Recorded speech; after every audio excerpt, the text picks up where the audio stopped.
C'est quoi le thème de c'est quoi? C'est quoi? La puissance du pardon. Si tu comprends le sens réel du pardon, il y aura manifestation puissante dans ta vie. Ceux qui sont malades ce soir, comprenez bien ce que veut dire le pardon. Il y a des choses quand tu vas comprendre, il y aura un mouvement du Saint-Esprit. Amen. Donc, le thème de ce soir, ça prépare d'autres thèmes. Donc, je ne veux pas être pressé, je veux parler doucement. Pour que tu comprennes bien, que tu intègres certaines vérités, afin que Dieu se manifeste puissamment dans ta vie. Amen. Le but du festival de guérison, c'est de bâtir une armée. Amen. Une armée de personnes qui révèlent Dieu, pas seulement avec les paroles. L'apôtre Paul a dit que l'évangile ne consiste pas en paroles seulement, mais en puissance. Il est question ici de bâtir des personnes qui iront au quartier, pas seulement faire comme des perroquets sur Jésus, mais qui vont parler de Jésus, vont démontrer Jésus. Amen. Amen. Et ça, l'objectif du festival. Donc, il faut que tu vois ce que Jésus fait et que tu partes faire de même, que tu partes reproduire ce que tu as vu. Dieu n'a jamais voulu que l'évangile se limite au discours. Ce n'est pas la volonté de Dieu. Partout où il y a eu évangile, il y a eu démonstration de la puissance. Comme je disais, Marc chapitre 16, quand Jésus a donné l'ordre aux premiers disciples, Marc 16, 20 dit quoi? Il s'en allait prêcher partout. Le Seigneur travaillait avec eux, il confirmait sa parole par les miracles qui l'accompagnaient. Il n'y a jamais de vrai évangile sans la puissance. Donc si tu as un endroit, on ne parle pas de l'évangile, il n'y a pas de puissance, c'est un faux évangile. Partout où il y a le vrai évangile, Dieu accompagne sa parole par la puissance. Amen.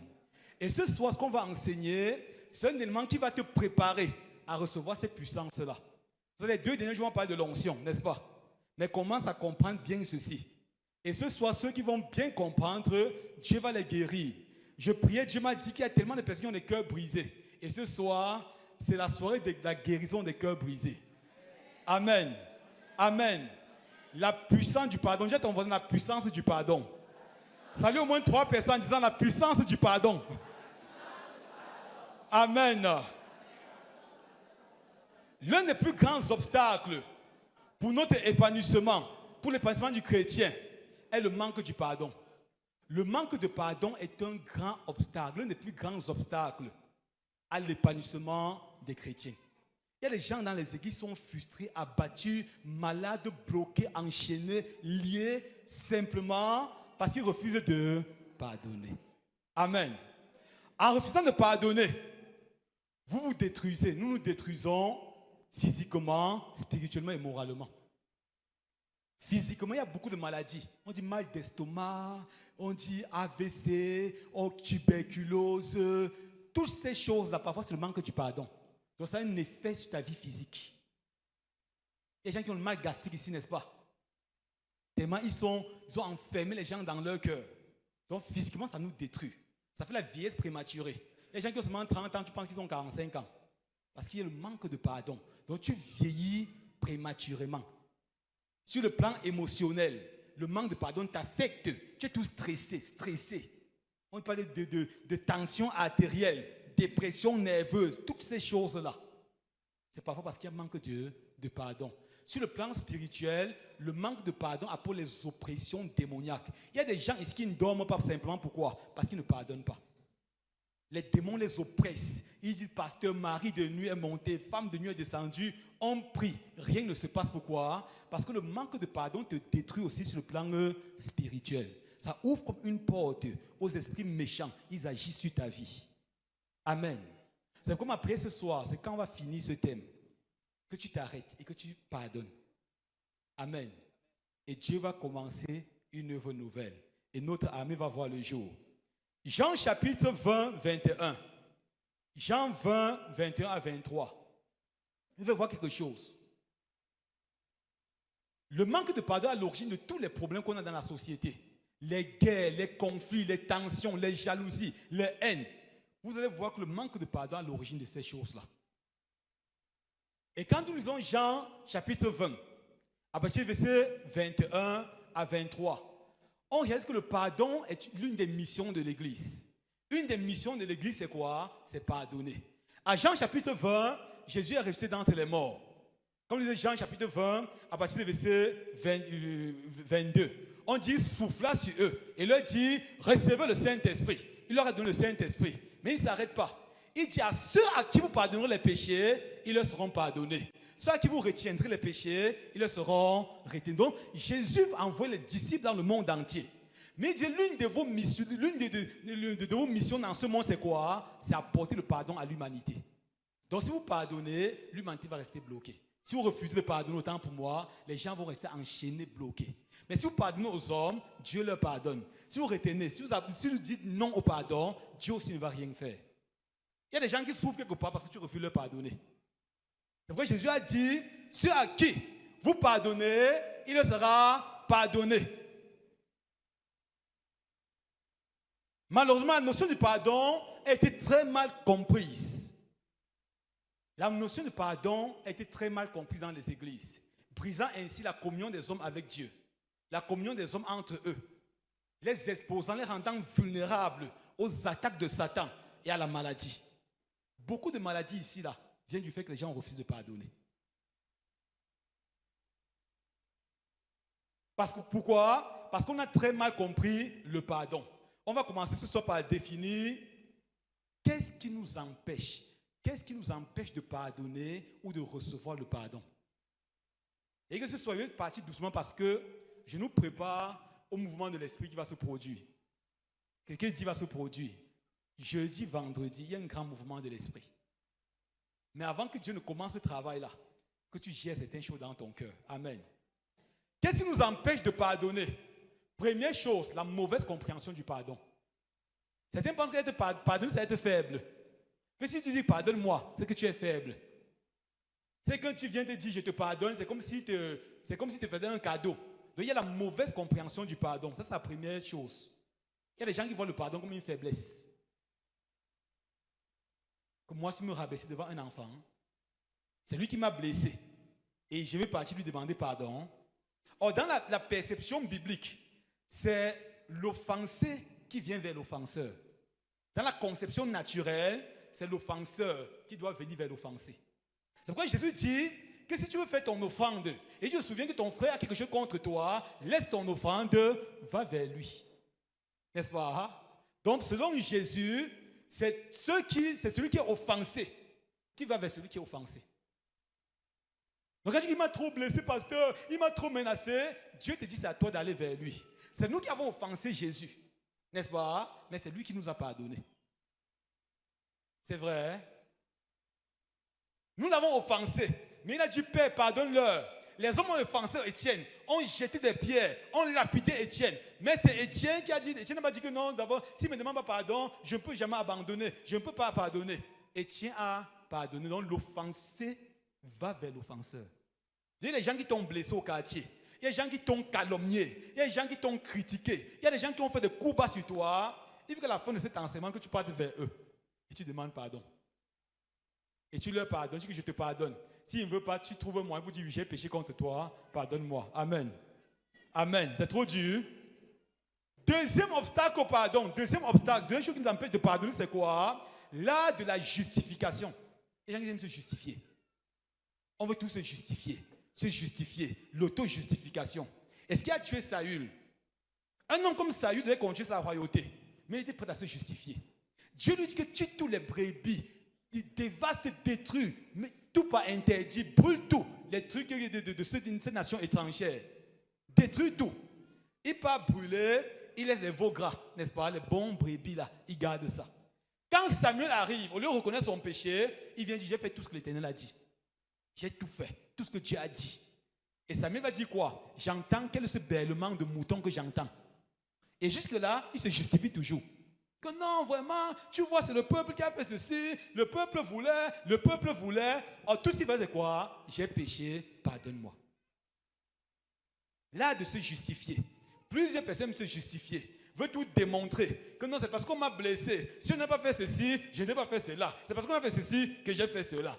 Vous voyez un peu? L'auto-justifier. Donc, se justifier est un blocage. Troisième chose, le fait d'être en permanence sur la défensive. Il y a aussi tué Saül, il se défendait beaucoup. Tu fais tout pour te défendre. Tu ne peux pas dans tes réponses dans la tête. Si on vient, je vais faire ceci, je vais dire cela. L'autodéfense. Être en permanence dans la défensive. Quatrième élément qui empêche de pardonner, d'accorder le pardon, c'est quoi? Le complexe de supériorité. On se sent supérieur. Je les ai blessés, c'est qui? Eux, c'est qui? Ça ne me dit absolument rien. Quand tu es le boss, n'est-ce pas? Puis c'est toi qui payes tous les employés. Si tu blesses un employé, tu te sens supérieur. C'est toi le chef de l'entreprise. Et quand tu éclabousses les personnes, tu t'en fous pas mal parce que tu es riche, tu es élevé. Donc le complexe de supériorité nous empêche de pardonner et de recevoir le pardon. Il y a aussi le complexe d'infériorité. Les gens disent, je suis même qui? Il m'a blessé, vraiment, je sais même qui, est-ce qu'il me considère même? Le complexe d'infériorité. Amen. Un autre élément, l'orgueil. L'orgueil est un obstacle au pardon. Il y a des gens qui ne s'entendent pas ici, mais c'est l'orgueil qui les empêche de faire un pas et de dire à l'autre que vraiment, j'étais blessé par inadvertance, je ne savais pas, pardonne-moi, je te pardonne. Il y a l'orgueil. Et dans les familles, régulièrement, l'un des plus grands obstacles, c'est l'orgueil. Il y a des gens qui sont trop pleins d'eux-mêmes, fiers d'eux. Amen. Sixième élément, les systèmes de croyance. Les systèmes de croyance. Il y a des cultures, on a dit un homme ne se rabaisse pas. Un homme a toujours raison. C'est un système de croyance. Il y a même des religions. On a mis la femme comme, quand vous allez au nord par exemple, les femmes sont comme des laquais. Elles se baissent seulement, elles se courbent. Et dans un tel contexte, les hommes ont toujours raison. Dans le système de croyance. Et même dans nos systèmes de croyance, n'est-ce pas? Même des églises, qui a un grand pasteur, le grand bishop, c'est toujours à lui qu'on va demander pardon. Le pasteur a toujours raison, c'est l'homme de Dieu, n'est-ce pas? Un système de croyance religieux qui dit que si le grand bishop demande pardon, non, c'est comme s'il se diminuait, c'est comme s'il se rabaissait. Un système de croyance. Que le père ne va pas demander pardon aux enfants. Parce que tu as grandi dans un contexte où papa a toujours raison. Papa ne se trompe jamais. Le système de croyance. Septième point, un élément qui nous empêche de pardonner, de recevoir le pardon, c'est quoi? La mauvaise perception des situations. La mauvaise perception. Je suis en train de mettre tout ça pour qu'on comprenne. Parce qu'à la fin, on va prendre le temps de supplier Dieu ce soir. La mauvaise perception des situations. Ce qui parfois pour toi n'est rien est quelque chose pour l'autre. Peut-être mouf ne veut rien dire pour toi. Mais pour une autre personne, mouf c'est compliqué. Il y a une mauvaise perception. Une blague peut-être ne veut rien dire pour toi. Mais pour une personne, ne supporte pas la blague. C'est quoi la blague pour blesser quelqu'un? Il faut maintenant que toi tu sortes de la mauvaise perception. Est-ce qu'on est ensemble ce soir? Il y a la mauvaise perception. Tu peux venir là, ce qui ne veut rien dire pour toi est quelque chose de capital pour quelqu'un d'autre. Maintenant, si tu restes dans ta perception de la vie, tu ne vas jamais demander pardon et tu ne vas jamais demander à l'autre de te pardonner. Amen. Un autre élément, c'est la victimisation. Les gens qui sont tous comme des victimes, n'est-ce pas? Il y a les éternelles victimes. Oh, c'est parce que s'il y a un vieux qu'on ne me respecte pas. Oh, c'est parce qu'il n'a pas l'argent. On me fait ça parce qu'il n'a pas l'argent. Oh, parce que je suis pauvre. Parce que je ne connais pas bien chanter comme les autres. C'est parce que. Donc tu es comme une victime. Un autre élément, c'est la gravité de l'offense. Il y a des gens qui s'appuient sur la gravité de l'offense. On me fait ça. Non, c'était trop dur. Je ne peux pas pour rien au monde. Il y a des gens qui se demandent pardonner. Tu ne sais pas ce qu'on m'a fait, pasteur. J'ai souffert. J'ai failli mourir. Donc la gravité de l'offense. Donc ils ont tellement élevé leur offense. À un niveau, ils ne peuvent même plus pardonner. C'est ça, n'est-ce pas? Pour rien au monde. Et dixième point, la résistance à l'idée même du pardon. Les gens qui entendent pardon, ça ne marche pas dans leur tête. Il y a même des gens ici, là. Quand vous les blessez, qu'est-ce qu'ils font? Ils ont leur cahier. Ils écrivent, ça c'est quel jour? Mardi. Mardi 27 août 2024 à 18h, telle minute, pasteur Julio m'a blessé. Ils ont écrit ça. Demain, ils écrivent. Après, ils ont un cahier. Un cahier. Donc, l'idée du pardon ne passe pas dans leur tête. Ils ont tellement écrit. Et il y a plusieurs personnes qui ont des cahiers comme ça. Ils ont écrit tous les péchés des gens. Oh, tel m'avait fait telle chose en telle année, en 1995. C'est parce qu'il avait négligé mon père que mon père est mort. Il a écrit ça et signé. Et Satan amplifie ça. pour lui dire, tu vois, on t'a trop fait du mal. Ne pardonne pas. Amen. Maintenant, allons rapidement. Qu'est-ce que le pardon exactement? Qu'est-ce que le pardon? Qu'est-ce que le pardon? Le pardon est l'action de pardonner une faute ou une offense. C'est l'action de pardonner une faute ou une offense. Pardonner signifie renoncer à ses droits moraux envers quelqu'un qui nous a offensés. Ça veut dire pardonner. Renoncer à nos droits moraux envers quelqu'un qui nous a offensés. Donc normalement, je suis appelé à me plaindre, à le condamner, à l'enfermer. Je renonce à ses droits. Ça, pardonner. En temps normal, parce qu'il m'a fait telle chose, il devrait faire la prison. Je ne devais plus parler avec lui, je vais l'enlever de mon entreprise. Pardonner, c'est quoi? C'est renoncer à tout ça. Nos droits moraux. Quels sont tes droits? Tu renonces à ça. Dieu a renoncé à ses droits, que nous sommes pardonnés. Nous étions des offenseurs de Dieu par notre œuvre, par notre façon d'agir. Or, par le sacrifice de Jésus sur la croix, Dieu a renoncé à ses droits. Pour que personne ne paye lui-même sa dette. C'est ça que tu me comprends. Donc Dieu a dit, la justice de Dieu exigeait. Qu'est-ce que la justice de Dieu dit? L'âme qui pêche, c'est celle qui mourra. Ça, c'est la justice de Dieu. Si quelqu'un pêche, il meurt. Voilà la justice de Dieu. Maintenant, le pardon de Dieu a dépassé sa justice. Le pardon dit quoi? Puisque les hommes ont péché, tous ont péché, c'est moi qui meurs à leur place. Dieu a renoncé à ses droits. Nous étions des bourreaux, des offenseurs de Dieu. Mais Dieu a dit, moi, je pense sur moi de renoncer à tous mes droits pour que vous soyez libres. Amen. Amen. Dans Luc chapitre 23, 34, quand Jésus dit, Père, pardonne-leur quand ils savent pas ce qu'ils font. Retenez ceci, Jésus ne dit pas qu'ils n'ont rien fait. Le pardon, ce n'est pas le déni. Il dit qu'ils savent pas ce qu'ils font. Ils ont fait quelque chose, mais ils ne sont pas conscients. Parce que les gens pensent que pardonner, c'est refuser l'action. Quelqu'un t'a offensé, t'a blessé. Pardonner ne va dire que tu ne dis pas ne va dire qu'il ne t'a pas blessé. Tu reconnais qu'il t'a blessé. Ce n'est pas le déni. Fais comme si rien ne s'était passé. Tu reconnais l'action, mais tu t'engages à renoncer à tes droits. C'est ce que Jésus a fait. Pardonne-leur. Tu trouves des raisons pour libérer le coupable. Est-ce qu'on est ensemble? Il y a un coupable dans ta vie, trouve des raisons pour le libérer. Amen. Amen. Pardonner, pardonner, c'est absoudre, c'est annuler la dette, une obligation. C'est absoudre, annuler une dette, une obligation. Annuler une dette. Colossiens 2,13. Colossiens 2,13 dit quoi? Vous étiez morts par vos offenses et par l'incirconcision de votre chair.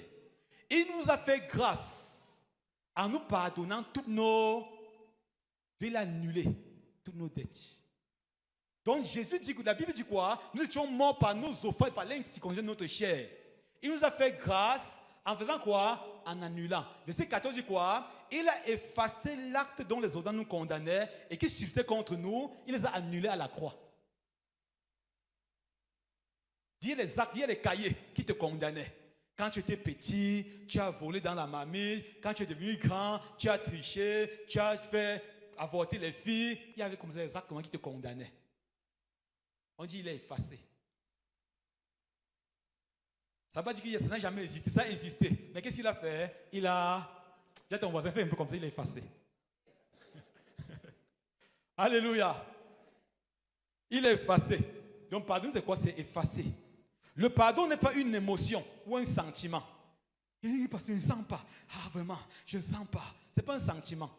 Ce n'est pas une émotion. Déjà ton voisin, c'est une décision. On n'a pas besoin de sentir. Il est tellement bizarre, il continue à t'énerver. Ce n'est pas ce que tu ressens. C'est une décision. Il m'a blessé, mais je décide. Amen. Donc, le pardon est une décision. Pardonner, c'est prendre la décision d'excuser, de supporter, de tolérer, de surmonter la colère, l'amertume et le désir de vengeance. Donc, tu surmontes ça. Tu surmontes quoi? La colère, tu surmontes l'amertume, le désir de vengeance. Amen. Amen. Si tu ne fais pas ces choses, voilà maintenant ce qui va t'arriver. Les conséquences du manque de pardon. Et ce qui va nous intéresser ce soir, parce qu'il y a beaucoup de personnes qui souffrent parce qu'ils ont refusé de pardonner. Première chose, le manque de pardon brise la communion avec Dieu. Quand tu refuses le pardon, première chose c'est quoi? Tu brises la communion avec Dieu. C'est vrai, des choses que aussi longtemps que tu n'as pas pardonné, il y a des choses que le Saint-Esprit n'a pas fait dans ta vie. Parce que ça brise la communion. Il veut agir, il veut te parler, il veut se révéler à toi, il veut ouvrir tes yeux. Il y a tant de personnes, on a prié ici que Seigneur ouvre nos yeux, Seigneur visite-nous, Seigneur accorde les dons. Dieu veut faire toutes ces choses, mais il voit quelqu'un qui est tellement enchaîné dans des péchés, il enchaîne les gens dans son cœur et ça empêche le Saint-Esprit d'agir. Amen. Un jour, Pierre a demandé à Jésus que jusqu'à combien de fois allons-nous pardonner une personne? Jésus a dit, il a dit, c'est grâce à 7 fois. Dieu avait fixé dans la loi juive que non, quand quelqu'un a fait du mal, c'est trop 7 fois. Jésus a dit pas non, pas jusqu'à 7 fois, jusqu'à 77 fois 7. C'était bizarre ce que Jésus a dit ce jour-là. Matthieu 18, 21, 22. C'est grâce jusqu'à 7 fois. Jésus dit non, pas jusqu'à 7 fois, mais jusqu'à 77 fois 7. 77 fois 7 fait quoi? Fait 490 fois par jour. En moyenne, 20 fois par heure. En une heure. Ah, les disciples ont dit, ah, c'est trop fort. Simon dit quoi? On monte notre foi. Ce n'est pas possible. Donc, 490 fois par jour. Dieu te blesse maintenant, après il revient, blesse encore, après il blesse encore. Jésus dit, pardonne, pardonne, pardonne, pardonne, pardonne encore. Qu'il a dit ça? Les disciples ont dit que, ah, dans la version de Marc, c'est quoi? Augmente notre foi. La version, s'il n'y a pas la foi, ça ne peut pas marcher. Amen. Le manque de pardon nous met sous l'influence de Satan et des démons. Le manque de pardon, retiens ça très bien. Il y a des démons, quand ils veulent prier tout à l'heure, quand ces gens vont demander pardon, vont pardonner, les démons vont sortir. Je suis très sérieux. Vous allez voir tout à l'heure. Il y a des gens, ils vont seulement prendre le temps de dire, je pardonne à mon oncle qui m'avait violé, oh, qui m'avait tellement torturé. Quand ils vont dire ça, le démon va sortir. Pourquoi? Parce que le manque de pardon te met sous l'influence de Satan et des démons. Revenons un peu dans la Bible. Lisons je crois que c'est à Matthieu 18. Matthieu 18. L'écran ne donne pas aujourd'hui. Matthieu 18. On va lire rapidement pour nous tous. Verset 23 à 35. C'est vrai, c'est un long passage. On ne va pas lire ça. C'est un peu long, n'est-ce pas? Matthieu 18, 23 à 35. Qu'est-ce qu'il dit? Voilà. Regardez, on peut lire ça ensemble. Vous allez voir quelque chose dans ce passage. C'est très fort. À partir du verset 23. C'est pourquoi le royaume des cieux est semblable à un roi qui voulut faire rendre compte à ses serviteurs. Verset 24. Quand il se mit à compter, on lui en amena un qui devait 10 000 talents. Dis à ton voisin 10 000 talents. On retient première chose, 10 000 talents. Verset 25. Comme il n'avait pas de quoi payer, son maître ordonna qu'il fût vendu, lui, sa femme, ses enfants et tout ce qu'il avait, et que la dette fût acquittée. Verset 26. Le serviteur se jetant à terre, se prosterna devant lui et dit, Seigneur, aie patience envers moi et je te paierai tout. Ému de compassion, le maître de ce serviteur le laissa aller et lui remit la dette. Après qu'il fut sorti, ce serviteur rencontra un de ses compagnons qui lui devait 100 deniers. Il le saisit et l'étranglait en disant, paye ce que tu me dois. Son compagnon se jetant à terre, le suppliait disant, aie patience envers moi et je te paierai. Mais l'autre ne voulut pas. Et il alla le jeter en prison jusqu'à qu'il eût payé ce qu'il devait. Ses compagnons ayant vu ce qui était arrivé furent profondément attristés et ils allaient raconter à leur maître. À leur maître, il a vu d'aller. Alors le maître fit appeler ce serviteur, lui dit, méchant serviteur, je t'avais remis en entier ta dette parce que tu m'en avais supplié. Verset 33. Ne devais-tu pas aussi avoir pitié de ton compagnon comme j'ai eu pitié de toi? Avant-dernier verset, 34. Et son maître irrité le livra au bourreau. Tu le livras au bourreau. Jusqu'à ce qu'il lui payait tout ce qu'il devait. Amen. Verset 25, 35. C'est ainsi que mon Père céleste vous traitera si chacun de vous ne pardonne pas à son frère de tout son cœur. Amen. Il y a un petit que j'ai oublié tout à l'heure. J'ai parlé de la première chose, c'était quoi? On lui devait combien? 10 000 talents. Et ce monsieur, on lui devait combien? 100 deniers. 10 000 talents, quand on évalue, 10 000 talents équivaut à 5 millions d'euros. Le talent était élevé. 5 millions d'euros, ça monte à des centaines de millions de francs CFA. Ça tend vers le milliard. Le maître a dit, parce que tu me dois, on va vendre ta femme, tes enfants, ta maison et toi-même pour payer la dette. Il a supplié et sa dette fut acquittée. Maintenant, il retourne maintenant, il voit quelqu'un qui le doit combien? Il dit 100 deniers. J'ai trouvé 100 deniers. 100 deniers équivaut à 10 euros. Donc 650 francs. Le gars donne clé 14 à son ami, comme mon ami. Paye. Il a serré son cou. Le gars supplie qu'il ne peut rien entendre. Paye ma dette. Il a demandé de torturer son gars pour 650. Il l'a mis en prison. Et quand les hommes ont vu, ils ont été indignés. Ils ont retourné dire au maître, voilà ce qui s'est passé. Et le maître l'a appelé, il l'a livré au bourreau. Mais il y a beaucoup de choses dans ce passage. 100 000 talents représentent le sacrifice que Jésus a accompli pour nous, a consenti pour nous à la croix. 100 000 talents représentent la dette tellement forte, infiniment forte, que Jésus a payé pour toi et moi à la croix. Et ça, 100 000 talents. Amen. Maintenant, 100 deniers, c'est 100 deniers, n'est-ce pas? 100 deniers représente la dette infiniment petite de ton prochain envers toi. Quelqu'un ne me comprend pas bien?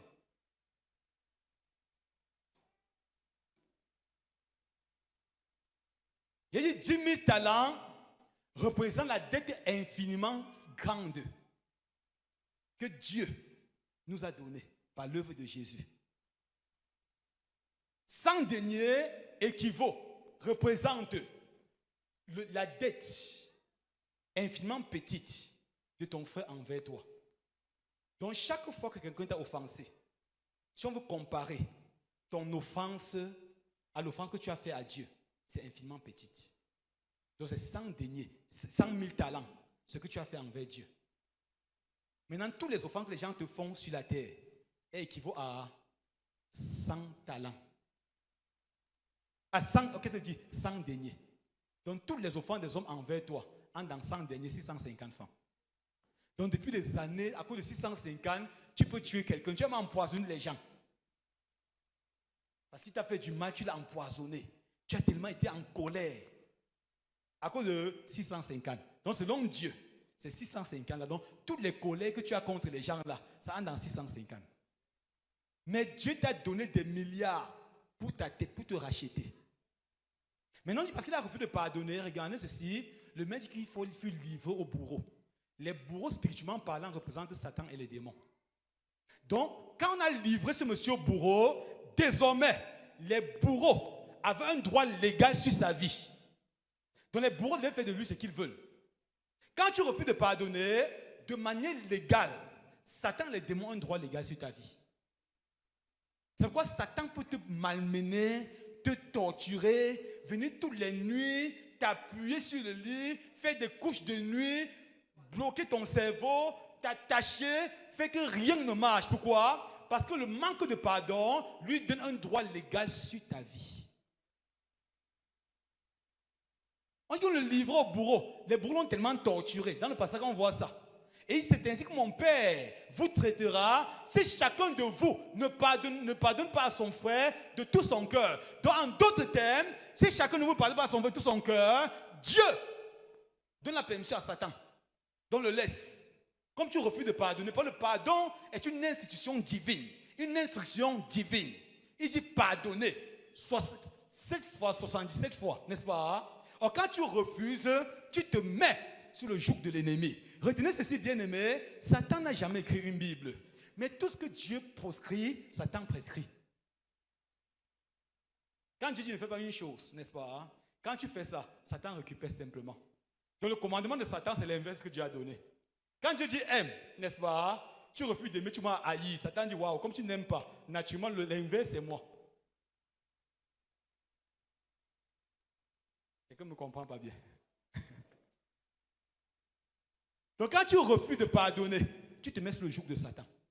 Il y a des choses pour lesquelles vous avez prié, les gens ici qui ne sont pas de pasteur en pasteur. Vous dites que le pasteur n'est pas ouang. Il avait tellement prié, il n'est pas ouang. Tu vois un nouveau prophète, tu es derrière lui. Ah, il n'est pas ouang. Tu vois, les prophètes ne sont pas ouang. Ce sont des menteurs. Parfois, le problème, ce n'est pas l'onction. Le problème, c'est qu'il y a une affaire, il y a un truc à faire dans ton cœur.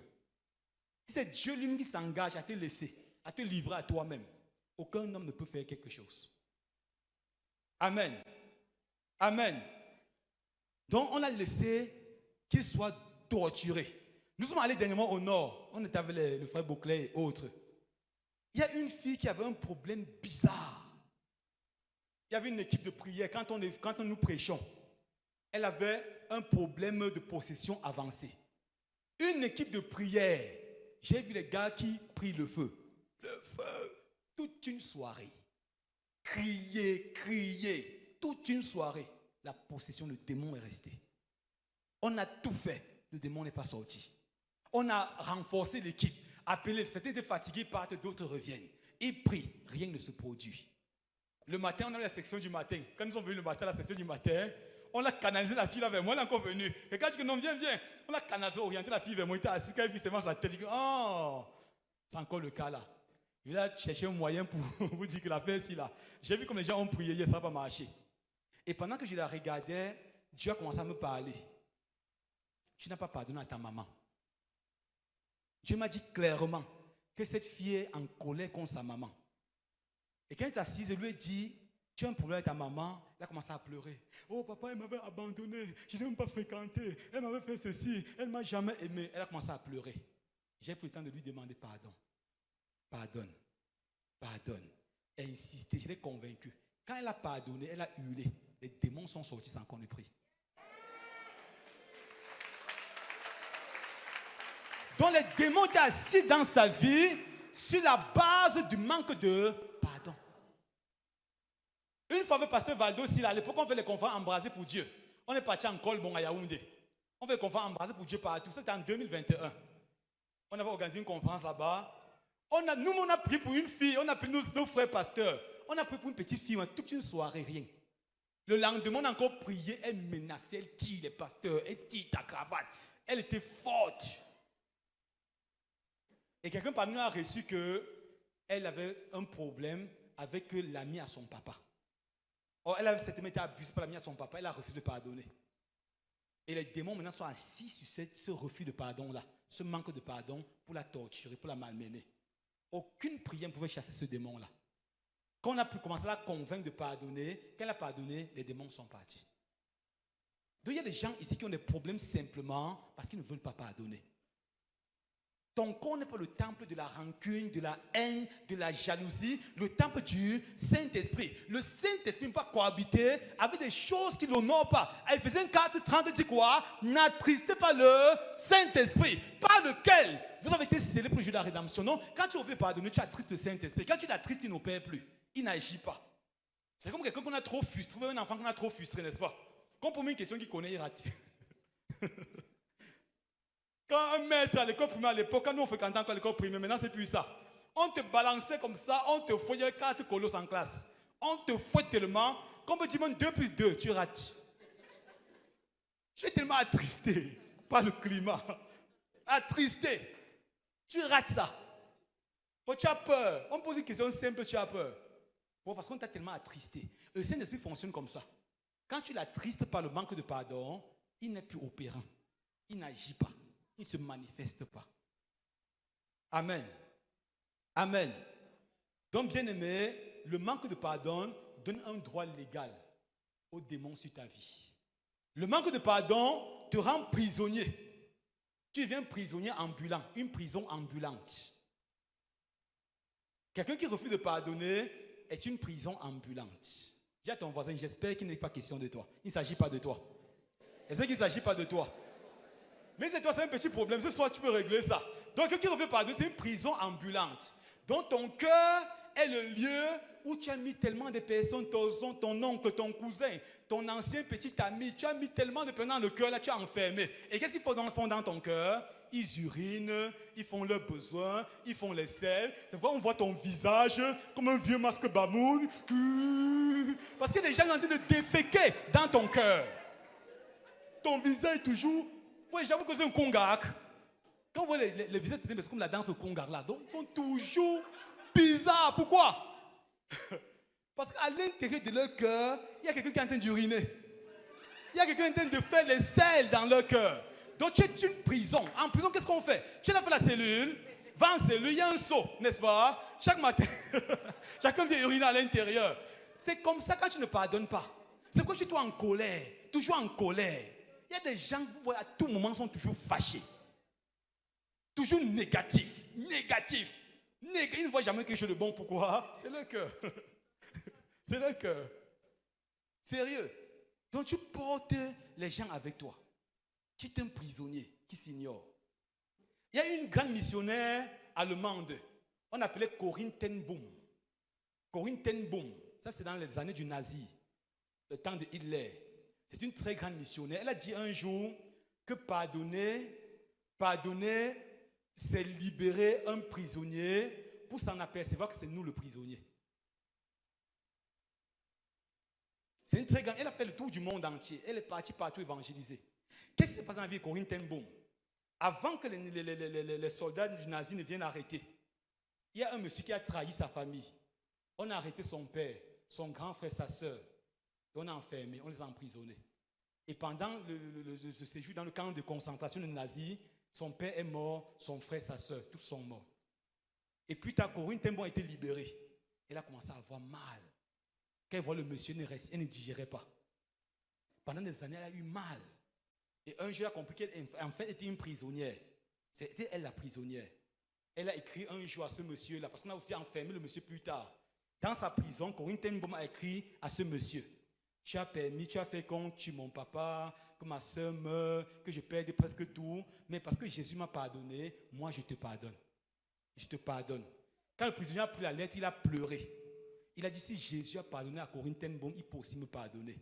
Et il s'est pardonné à lui, et il a écrit à sa femme pour dire, pardonne-moi pour tout ce que je t'ai fait.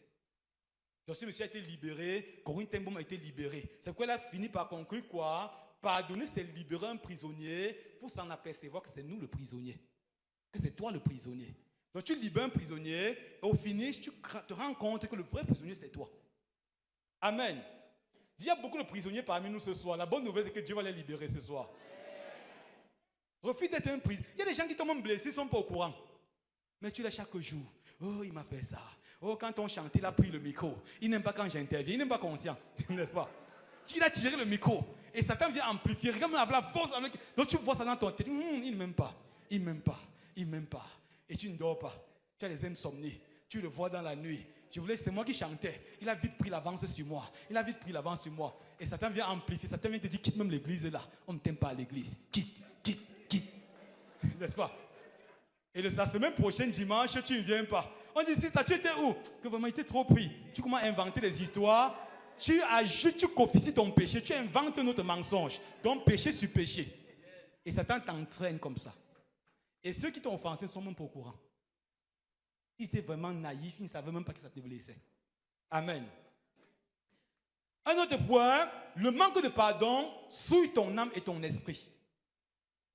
Quand tu refuses de pardonner, tu es souillé à l'intérieur. Philippiens chapitre 4, 8 dit quoi? Que tout ce qui est vrai, que tout ce qui est pur, que tout ce qui est honorable, que tout ce qui est aimable, que tout ce qui est vertueux, et mérite l'approbation, digne de louange, soit l'objet de vos pensées. Philippiens 4, 8. Maintenant, quand tu ne pardonnes pas, est-ce que tout ça peut être ton partage? Est-ce que tout ce qui est vrai, tout ce qui est pur, tout ce qui est honorable, ce qui mérite l'approbation et digne de louange soit l'objet de vos pensées? Maintenant, un homme qui ne pardonne pas, il ne peut pas, ses pensées peuvent être saturées parce qu'il donne gloire à Dieu. Donc le manque de pardon souille ton âme, souille ton esprit. Éphésiens 4, 30 va dire quoi? On a lu le passage ici, au reste de Philippiens 4. Maintenant, Éphésiens 4, 30 va dire quoi? Éphésiens 4, 30. N'attristez pas le Saint-Esprit. Donc quand tu refuses de pardonner, je l'ai déjà dit, tu l'attristes en toi. Il est attristé. Et maintenant, regardez la suite, verset 31. Verset 31. Que toute amertume, quand tu ne pardonnes pas, il y a l'amertume, tu es amer. C'est vrai? Hein? Que toute amertume, toute animosité, tu agis comme un animal.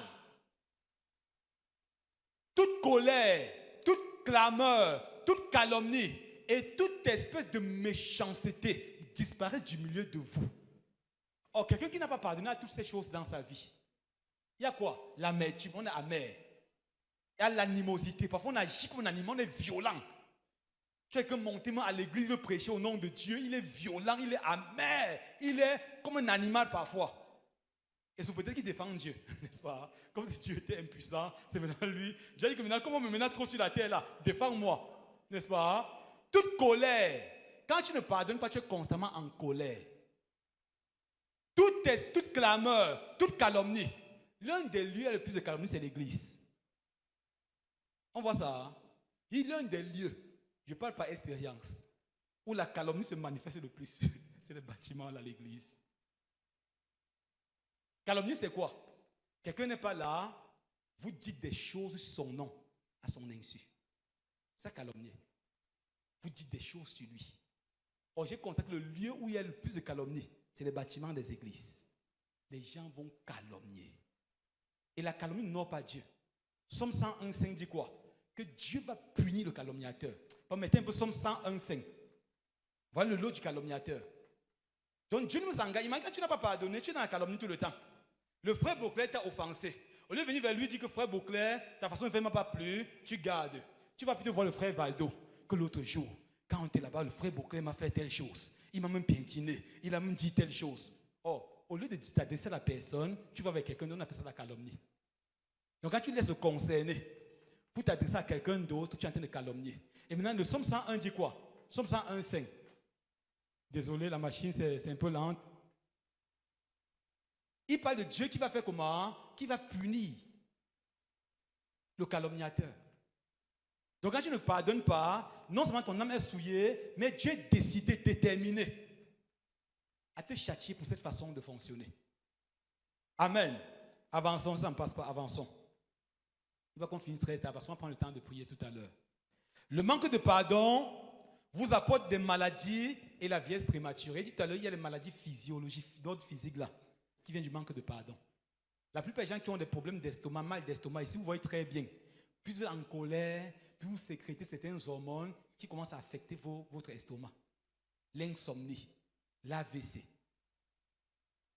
Donc quand tu ne pardonnes pas là, tu as de dire AVC, viens, je t'attends. Toutes ces maladies bizarres. La tuberculose, j'ai vu les gens avoir la tuberculose par le manque de pardon. Tu vas tousser à tout moment. Voilà Somme 101 de tout à l'heure. On dit celui qui calomnie en secret son prochain, je l'anéantirai. C'est Dieu qui dit. Il dit je l'anéantirai.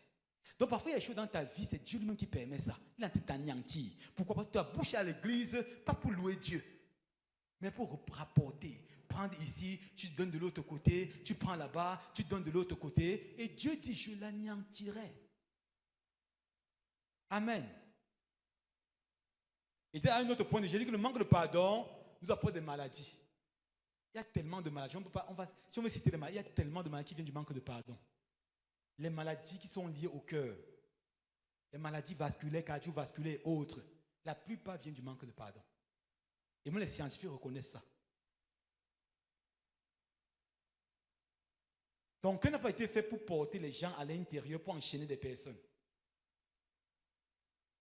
Amen. Les rhumatismes, il y a même que le rhumatisme, c'est le manque de pardon. Qui a porté le rhumatisme? Elle te fait vieillir. Amen. Amen. Les paralysies. Les gens qui sont paralysés, qui ne marchent pas. Si tu viens, même tu as tout l'onction de la terre, tu mets ta main sur leur tête, tu pries, rien ne se passe. Avec le pasteur, s'il n'est pas homme. Ce n'est pas question, il n'est pas homme. Parfois qu'il y a un truc, tu as refusé, tu as tellement enchaîné des personnes. Il faut que toi, tu pardonnes. Que tu prennes sur toi de renoncer à tes droits. De dire, Seigneur, ils m'ont blessé, je leur pardonne. Et tu appelles ces personnes-là. Tu leur dis, je te pardonne. Amen. Le manque de pardon fait de vous une victime qui vit en permanence dans les plaintes et les lamentations. Tu es comme une victime. Tu es en train de te plaindre. Regardez tous ceux qui se plaignent à tout moment. Vous allez voir que c'est des gens qui ont refusé de pardonner. Tu estimes qu'on t'a calomnié. On m'a plus calomnié que toi, n'est-ce pas? On a plus calomnié Jésus que toi. Est-ce que Jésus est une victime? Ça fait de toi une victime partout. Oh, Jésus passe ceci parce qu'on a fait cela et tout. Le manque de pardon est un grand obstacle à l'exaucement de nos prières. Tous ceux qui ne pardonnent pas, ils disent qu'ils prient là. Ils perdent un peu le temps parfois. C'est vrai que Dieu est souverain, parfois il va exaucer. Mais le manque de pardon est un grand obstacle. Ésaïe 59, 2. Ce sont vos crimes qui mettent une séparation entre vous et moi et m'empêchent de vous. Les crimes, c'est quoi? Dans les crimes, il y a le manque de pardon. Lisez bien le contexte du passage là. Les Juifs ne voulaient pas pardonner à leurs frères. Matthieu 6. Jésus va dire que si vous ne pardonnez pas à vos frères, moi aussi vous pardonnerez pas dans la prière sacerdotale. C'est un obstacle à nos péchés. Matthieu 18, la même chose revient à Matthieu 18. C'est ainsi que votre Père vous traitera si vous ne pardonnez pas à votre semblable. Il y a tellement de choses qui sont liées au manque de pardon. Des blessures émotionnelles, des maladies psychiques. La plupart de ces maladies viennent du fait qu'on a refusé de pardonner. Amen. Maintenant, on va finir par un dernier point et après, sur cette base, on va prier. Je vous rassure bien, mais aussi vrai que Dieu est vivant. Aussi vrai que Dieu m'a parlé. N'est-ce pas? Si ce soir, tu libères un captif dans ton cœur, tu vas voir ce que Dieu va faire. Et tu vas t'ouvrir à ce que Dieu va faire dans la suite. Amen. Amen. Pourquoi est-ce que vous devez pardonner? Pourquoi est-ce que nous devons pardonner? C'est par là qu'on va finir. Pourquoi est-ce que nous devons pardonner? Nous devons pardonner premièrement parce que le pardon est une instruction divine. C'est Dieu qui exige. Il insiste. Colossiens 3, 13. Colossiens 3, 13 dit quoi? Si l'un a sujet de se plaindre de l'autre, pardonnez-vous réciproquement. Paul parlait à l'église. Si quelqu'un se plaint de son frère, entendez-vous et pardonnez-vous. N'allez pas au quartier, diffamer, colporter, calomnier, rapporter et tout ça. Il y a tellement de lâches. Quelqu'un veut parler de est fâché, au lieu de parler, il monte en chair. Et il soule la chair, il soule l'église, les bêtises qu'il raconte. Il y a les chairs qui ont été souillées. Quand tu viens à l'église, au lieu de passer la parole de Dieu, tu règles tes comptes là. Tu as de souiller la chair. Ce n'est pas la volonté de Dieu. La chair n'a pas été faite pour régler les comptes des hommes. Donc si j'ai que je suis contre toi, ce n'est pas ici qu'il va venir régler ça. On voit ça, je te rencontre en face et on règle ça. Là, s'il laisse le problème, je monte plutôt ici, je crois dire, il y a les gens qui font même ceci, il y a les gens qui pensent que, ça c'est la lâcheté. Et ça n'honore pas Dieu. Amen. Et c'est sûr qu'il y a des gens ici, si on leur donne la prédication un jour, on ne va pas respirer dans l'église. Ils vont régler le compte de tout le monde. Il y a les choristes qui viennent en retard. Et quand on les attaque, ils disent qu'ils vont inventer des trucs comme ça. Ça montre en fait, ils n'ont jamais pardonné. Ils viennent manifester leur rancœur et autres. Ce n'est pas la volonté de Dieu. Et c'est pourquoi dans certains endroits, on a tellement fait ces choses, vous voyez que Dieu est comme inopérant. Dieu n'agit presque plus. Et quand tu commences à faire dans ta maison, à l'église, Dieu quitte les lieux, il est attristé, il te laisse faire. Amen. Amen. Donnons pardon premièrement parce que c'est une instruction divine. Le pardon vous rend semblable à Jésus. Le pardon rend une personne semblable à Jésus. Jésus a dit, Père, pardonne-leur quand ils savent pas ce qu'ils font. Or, quand tu pardonnes, tu es en train de t'identifier à Jésus. Vous dites de même que toi tu as pardonné, moi ton enfant, je fais comme toi, ça t'identifie à lui. Et tel il est, comme on disait hier, tel tu deviens. Donc le pardon t'identifie. Jésus commence à dire, waouh, voilà vraiment mon fils. Parce que j'ai pardonné. L'humanité m'a blessé. L'humanité m'a offensé. Alors que j'étais innocent, pur, sans tache, sans défaut. J'ai pardonné. Toi, au moins, tu as des faiblesses. Donc, même si les gens t'accusent, c'est parce que tu as quelques faiblesses. Et quand tu refuses de pardonner, tu es en train de dire, je ne veux pas ressembler à Jésus. La Bible dit à Romains 8, 28 que Jésus est le premier-né d'entre plusieurs frères. Donc, il est notre grand frère. De même qu'il a fonctionné, nous sommes appelés à fonctionner dans ce monde. Amen.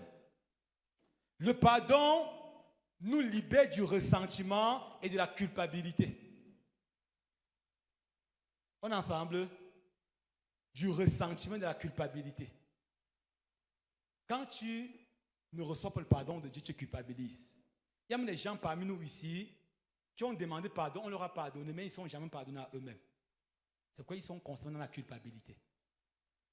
Est-ce qu'on voit ça? Qu'est-ce qui a tué Judas? C'est la culpabilité. Judas a pris conscience de son péché. Il a compris qu'il a mal fait. Il a même pris les 30 pièces là. Il allait donner au sacrificateur. Donc cette minute, il a pleuré. Qu'est-ce que j'ai fait? Il est parti jeter ça au temple. Il a donné, on a refusé de jeter ça au temple. Mais qu'est-ce qu'il a tué? Le ressentiment. Donc il a refusé de se pardonner à lui-même. Donc tu vas demander aux gens de te pardonner. Tu vas pardonner aux personnes, mais il faut te pardonner à toi-même. Il y a des gens qui ont été abusés, n'est-ce pas? Parfois qu'elle reste seule. Elle a même pardonné à toutes ces personnes qui les ont abusées. Mais elle dit, mais comment j'ai pu laisser ça? Comment ça arrive à une intellectuelle comme moi, à une jeune fille comme moi, à une belle fille comme moi? Comment ça peut m'arriver? On m'arnaque, non, c'est pas possible. Et ça fait quoi? Le ressentiment commence à naître. Donc tu ne t'es pas pardonné à toi-même. Dis à ton voisin, pardonne à toi-même. Pardonne-toi à toi-même. Amen. Le ressentiment est dangereux. Et Satan s'appuie là-dessus pour te condamner. Quand tu viens même devant Dieu, retenez ceci, bien-aimé, Dieu n'est en colère contre personne. Tout ce qu'on nous a dit que Dieu est en colère, il n'est en colère contre personne. En fait, quand tu pêches, qu'est-ce qui se passe? Dieu n'est pas fâché, Dieu veut que tu reviennes à lui. J'ai dit hier que l'amour de Dieu ne change pas, n'est-ce pas? Maintenant, Satan s'appuie sur ton péché pour te disqualifier, t'éloigner de la présence de Dieu par le ressentiment. Donc Satan te dit, quelqu'un qui a fait telle chose là, tu penses que Dieu peut encore l'écouter? C'est même pas possible. Du coup, il te donne des pensées bizarres. Satan parle, hein? Il te dit que non, tu es indigne. Un jeune comme toi, que tu as fait telle chose, tu es indigne, Dieu ne peut même pas t'accepter. Or, c'est Satan par l'accusation qui t'éloigne de Dieu. Or, Dieu a les mains tendues.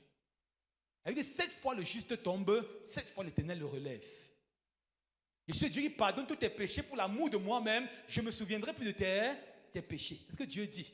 Dieu est prêt à nous pardonner. 1 Jean chapitre 2 verset 9, si nous confessons sincèrement nos péchés, il est fidèle et juste pour nous pardonner et pour nous purifier de toute iniquité. Donc Dieu est toujours prêt à pardonner. Peu importe ce qu'un homme a fait, peu importe les actions, les forfaits que tu as commis, Dieu est prêt à pardonner. Mais quel est le problème? Satan qui vient accuser, on l'appelle l'accusateur. Il vient t'accuser que Dieu ne peut pas comprendre ça. Une femme qui a avorté, tu es indigne. Ne va même plus à l'église, tu n'es même pas digne d'aller à l'église. Un ancien église qui boit au bar cassoulet, tu es indigne. Les choristes ont même vu comme tu avais pissé dans ton pantalon, ça ne vaut même pas la peine. Et tu m'as jonglé, tu ne viens plus à l'église. Et le but de Satan a atteint. Il veut t'éloigner de la communion fraternelle. Mais Dieu a les mains tendues. Or, Satan nous éloigne comment? Par la culpabilité. Il y a même les gens qui ont une difficulté dans leur vie, ils vont briser tous les liens de la terre. Pourquoi? Parce qu'ils ne sont jamais pardonnés, ils n'ont jamais accepté le pardon de Dieu. Imaginez un homme comme l'apôtre Paul. Si Paul ne s'était pas pardonné à lui-même, devant tous les défis qu'il rencontrait, il disait, oh, c'est mon Dieu en colère.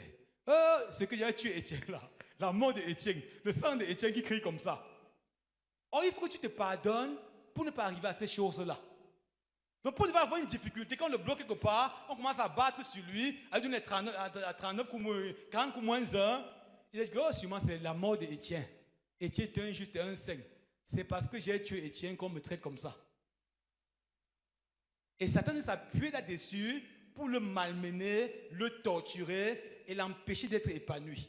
Ça veut dire que ce soit quelqu'un, même si tu as pardonné aux hommes, arrête-toi, peu importe ce que tu as fait dans ta vie, pardonne-toi à toi-même.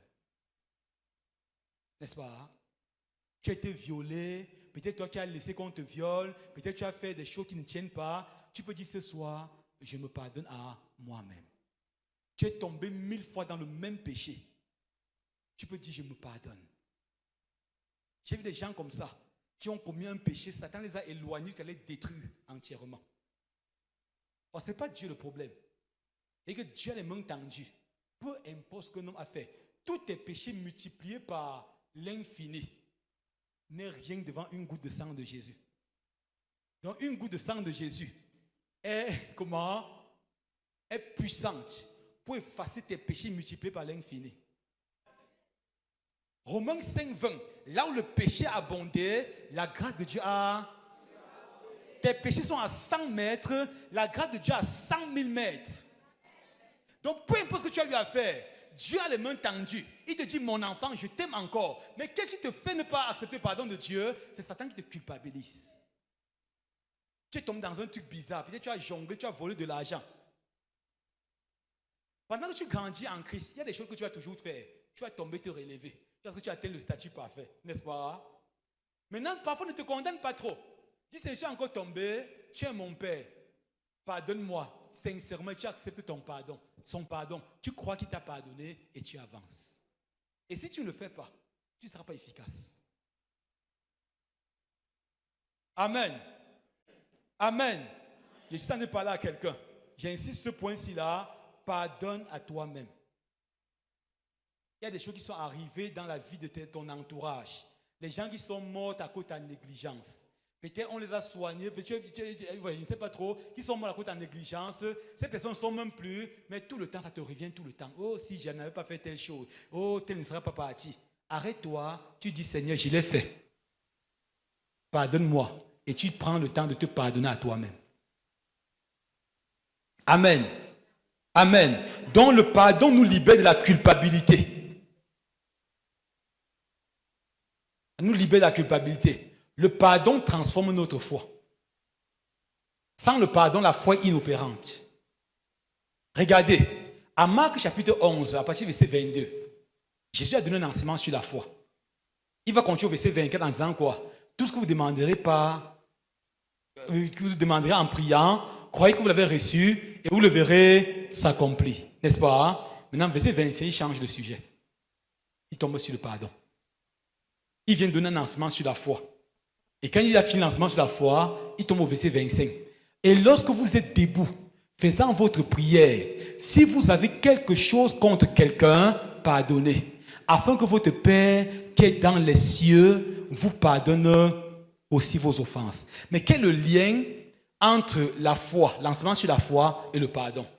Il y a un lien étroit entre les deux. Donc le manque de pardon anéantit, rend inopérante la foi. Donc quand tu ne pardonnes pas, tu vas même demander à un malade, reçois ta guérison, rien ne se passe. Tu as bien foi, mais le manque de pardon a été tué, d'anéantir la foi. On peut lire d'autres passages. Le jour où les disciples ont dit qu'on manque notre foi, c'était à quel moment? Quand Jésus a donné un enseignement sur le pardon. C'est interchangeable, les deux vont ensemble. Foi, pardon, pardon, foi. Quand il a enseigné sur la foi, le pardon, les gars ont dit on manque notre foi. Ils ont dit qu'il a donné la capacité, ils ont dit on manque notre foi. Parce que la foi et le pardon sont comme indissociables. Plus j'ai pardonné, plus ma foi est opérante. Moins je pardonne, moins ma foi agit. Amen. Amen. Le pardon transforme les autres. Ton pardon transforme les autres. J'ai pris l'exemple d'une femme hier, n'est-ce pas? Qu'elle a pardonné à son mari, qu'elle a aimé son mari, manifesté l'amour. Ça a transformé son mari. Quand Jésus a pardonné, Père, pardonne-leur quand ils savent ce qu'ils font, on dit à l'instant T, le centenier romain a crié, il a dit assurément, cet homme était le Fils de Dieu. Donc le pardon de Jésus a transformé cet homme. Quand Étienne a pardonné, ça a bouleversé Paul. Quand tu vas pardonner à certaines personnes, certaines offenses, ton pardon va les bouleverser. Quelqu'un qui t'a fait vraiment du mal, qui te déteste sans raison. Quelqu'un qui t'a tellement blessé, calomnié. Tu atterris chez lui, tu toques la porte, tu dis je suis venu te pardonner pour tout ce que tu m'as fait. Je t'accorde mon pardon. Peut-être que je t'avais aussi blessé, pardonne-moi. Quand tu dis ça anéantit ton calomniateur, ton bourreau, ça anéantit ceux qui t'accusent. Amen. Est-ce qu'on est ensemble? Donc quand tu vas quitter ici, là, n'est-ce pas? Rencontre quelqu'un, tu sais que tu as raison, mais va vers la personne. Et que lorsque tu es debout faisant ta prière, si vous avez quelque chose contre quelqu'un, il dit ne continue pas la prière, ne continue pas. Il dit arrête la prière là. Va d'abord voir la personne. Tu règles avec lui. On ne prie pas pour fuir la réalité. Il y a des réalités, Dieu sait que des gens t'accusent, quelqu'un est contre toi, tu es fâché de quelqu'un. Dieu dit arrête. Va d'abord le voir, règle avec lui. Amen. Amen. Amen. Il y a tellement de passages qu'on peut lire. Si on lit dans l'Ancien Testament, on voit l'une des forces de David, c'est quoi? David savait demander pardon à Dieu. La différence de David, c'est quoi?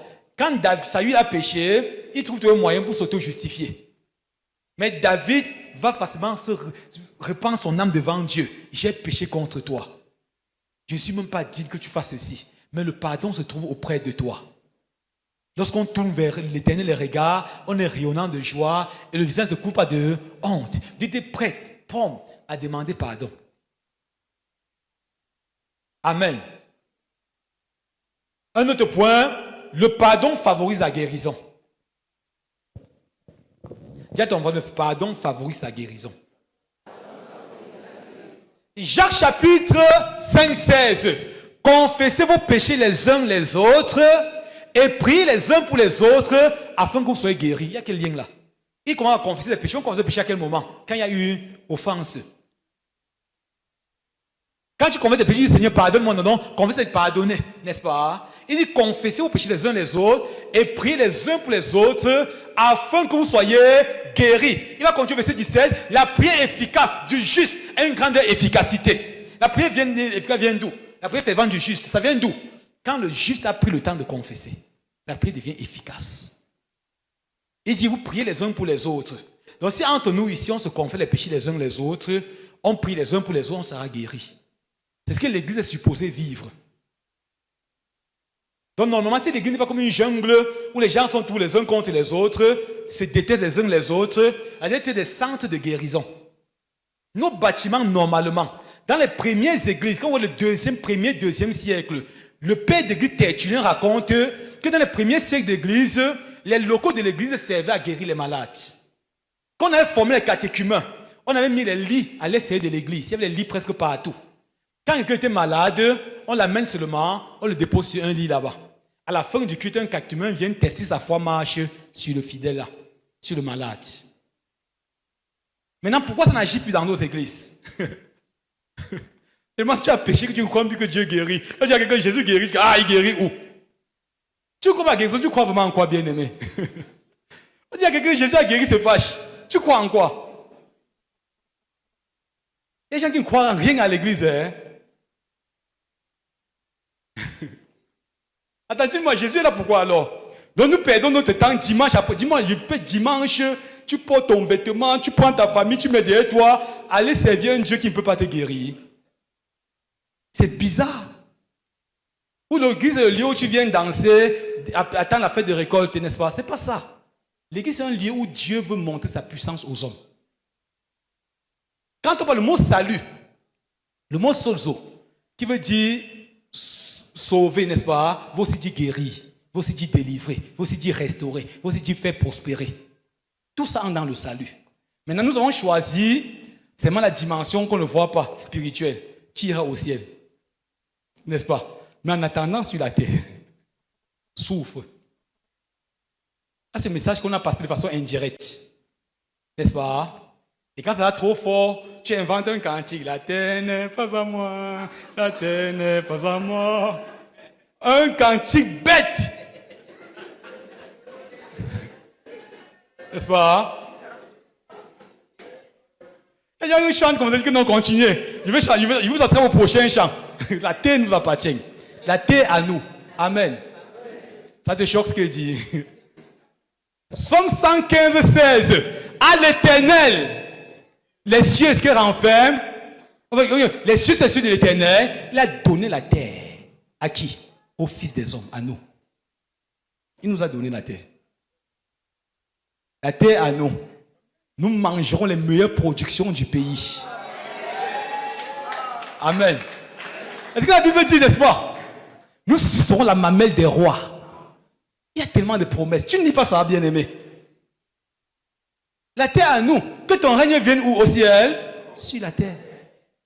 Qu'une religion te distrait par les trucs qui n'ont pas de sens. Parfois tu es même pauvre parce qu'on t'enseigne un enseignement sur la pauvreté. La foi vient de ce qu'on entend. Tu entends tout que tu es un pauvre, misérable pécheur, appelé à souffrir, être heureux un jour au ciel. Ce que tu entends va te programmer à vivre ce que tu as entendu. Pourquoi les gens ne sont pas guéris dans les églises? Parce qu'on ne croit pas à la guérison, n'est-ce pas? Quand on dit guérison, on voit seulement le Nigeria, on voit le Bénin. Il est parti au Bénin. Il a l'écorce sur lui. Et quand vous faites ça, vous insultez le Saint-Esprit. Parce que c'est dire au Saint-Esprit que l'écorce peut guérir, mais toi tu ne peux pas. Quelqu'un me coach? Quand tu dis que c'est avec le vaudou, bien l'écorce qu'on est en train de guérir les malades, tu es en train de dire à Dieu que l'écorce peut faire ça. Mais toi, Dieu, là, tu es impuissant, tu ne peux pas. Donc si on fait ça, c'est l'écorce. Et c'est une insulte à l'endroit de Dieu. Eh bien aimé, refusez ces messages bizarres qui n'ont aucune espérance. Dieu veut agir, Dieu veut guérir. Ce soir, il va guérir. Amen. Je vois guérir des personnes, mais ce soir, qu'est-ce qu'il attend d'abord de toi? Que tu prennes le temps, quand tu es offensé depuis l'enfance. Il y a des choses que tu as vécues. Quand tu penses, comment savoir que tu n'as pas pardonné? Quand tu penses à ça, tu as encore mal. Parfois, quand on pardonne, on n'oublie pas forcément, n'est-ce pas? Mais ça nous fait plus mal. C'est comme une blessure. Tu as été blessé. Tu as été blessé depuis des années, n'est-ce pas? La blessure est cicatrisée. Quand tu vois la blessure, tu te souviens. Mais quand tu touches, ça ne fait plus mal. Maintenant, chaque fois que tu touches, ça te fait mal. Tu n'as pas encore pardonné. Quand tu penses à un bien-aimé dans l'église, tu as mal, tu n'as pas encore pardonné. Quand tu penses à un membre de ta famille, de ton quartier, tu as encore de l'amertume, de la rancune, tu n'as pas encore. C'est un signe révélateur que tu n'as pas pardonné. Quand tu penses à certaines situations de la vie, tu pleures. Ça montre que tu n'as pas encore pardonné. Quand tu pardonnes, tu peux même témoigner. Il y a des choses que tu as vécues, on t'a peut-être violé. Aussi longtemps, tu n'as pas la capacité de dire qu'on m'a violé un jour. Et que jusqu'à présent, tu n'as pas encore été guéri. Tu n'as pas vraiment guéri. Et tu ne t'es pas pardonné à toi. Mais quand tu es guéri, tu peux dire j'ai été violé pour enseigner à certaines personnes comment il faut échapper à ces choses. Et quand tu continues à garder, on dit viol, ton corps commence à battre, tu vas continuer à avoir mal. C'est un signe qui montre que tu n'as pas pardonné. Que tu ne t'es pas pardonné à toi-même. C'est pourquoi on va s'arrêter ce soir, n'est-ce pas? On va simplement crier à Dieu. Tu vas appeler les gens. Quand tu pardonnes, n'est-ce pas? Appelle ces gens par leur nom. Peut-être ton voisin, tu l'appelles par son nom. Tu dis, je te pardonne. Peut-être c'est le pasteur, tu l'appelles par son nom. Tu dis, je te pardonne. Peut-être c'est quelqu'un qui t'a blessé, qui est même déjà mort, n'est-ce pas? Mais il est mort, tu continues à avoir mal. Tu l'appelles, tu dis, je te pardonne. Il va appeler le mort, hein, donc tu prononces le nom là. Pour dire, toi qui m'as tellement blessé, tu as brûlé mes diplômes de mourir. Oh monsieur, Takouni qui a fait ceci là, je te pardonne. Et quand tu le fais sincèrement, il y a un truc qui commence à se produire. C'est ce qui va se passer ce soir. Tous ceux qui vont s'arrêter, ils vont confesser. J'ai dit que l'enseignement, c'était pour préparer les thèmes qui viennent. Parce qu'il y a un feu qui va descendre ici les jours qui viennent. Je sens ce feu-là. Ce feu-là va descendre. Mais avant que le feu ne descende, nettoie l'intérieur. Amen. Donc ce soir, arrête-toi et prends sur toi. On ne va pas continuer l'enseignement. J'aime que tu t'arrêtes maintenant. Que tu appelles le nom des gens qui t'ont blessé, qui t'ont offensé, qui t'ont critiqué, qui t'ont calomnié, qui t'ont abandonné, qui t'ont insulté, qui t'ont rejeté, qui ont fait que tu n'avances pas, que tu appelles leur nom ce soir, que tu appelles leur nom. Peut-être c'est un pasteur qui t'a blessé, il t'a dit tu ne seras rien, tu n'es même pas appelé, tu ne chantes pas bien, ta voix comme la voix du crapaud. Tu t'arrêtes ce soir, tu dis Seigneur, je pardonne à cet homme, je pardonne à cette femme, je pardonne, je pardonne. Je pardonne. Je suis déterminé à pardonner. Je pardonne. Je pardonne. Je libère cette personne de mon cœur. Je libère cet homme. Je libère cette femme. Je libère cet enfant de mon cœur. Commence à parler. Commence à parler. Commence à parler. Commence à parler. Commence à parler à Dieu. Arrête-toi ce soir et tu parles à Dieu.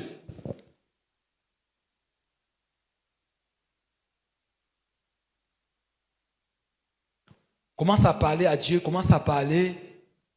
Je ne sais pas ce qu'on t'a fait, ce par quoi tu es passé. Mais il dit que celui qui refuse de pardonner, c'est un prisonnier ambulant. Refuse d'être un prisonnier ambulant. Refuse de transporter avec toi les hommes dans ton cœur. Parle à Dieu, commence à parler à Dieu. Ceux qui sont malades, qui ont mal quelque part, qui ont mal au cœur, commencez à parler à Dieu. Commencez à parler à Dieu. Toutes les personnes, parlez à Dieu, ouvrez vos cœurs. Chacun ici a été un jour ou l'autre offensé. Chacun était blessé un jour ou l'autre. Chacun était rejeté un jour ou l'autre. Arrête-toi ce soir, arrête-toi ce soir. Commence à crier à Dieu, commence à crier à Dieu. Commence à crier à Dieu.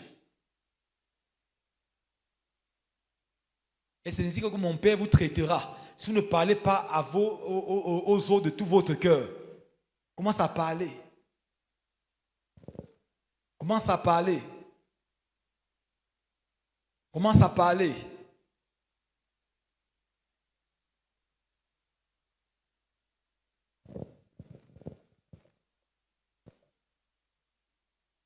Quand on demande de pardonner, ce n'est pas forcément que tu vas partir voir les personnes là pour renouer la relation. Il y a des gens qui forcément n'ont pas changé, vont continuer à faire le même chemin. Tu peux leur pardonner et le temps que Dieu change et apporte la réconciliation, la restauration de la relation, mais pardonne quand même avant. Pardonne, pardonne, pardonne.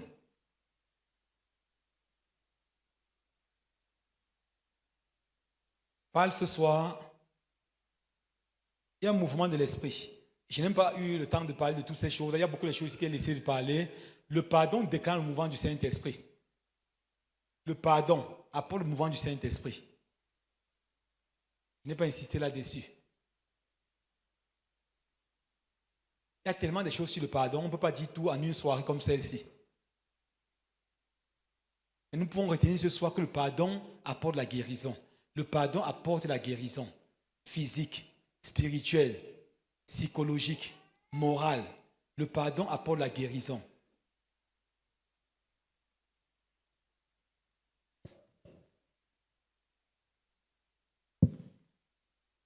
Que chacun ouvre la bouche et dise quelque chose à Dieu. Il y a des démons qui vont commencer à te libérer pendant que tu es en train de pardonner.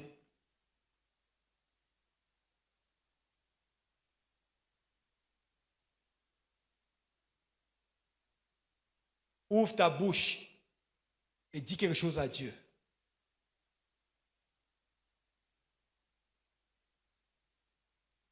Tu sens un mouvement de l'esprit dans ta vie pendant que tu es en train d'être sincère. Peut-être tu as même refusé le pardon de Dieu. Dieu veut te pardonner, mais tu n'as pas vraiment accepté le pardon de Dieu.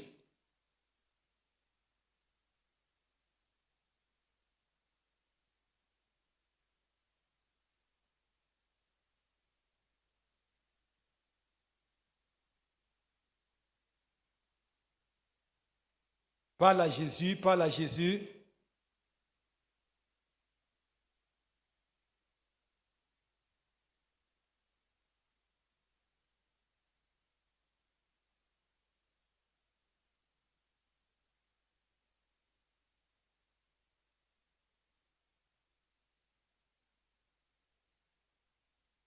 Je le pardonne, Seigneur, je le pardonne. Je le pardonne, Seigneur, je le pardonne, je le pardonne. Seigneur, je le pardonne.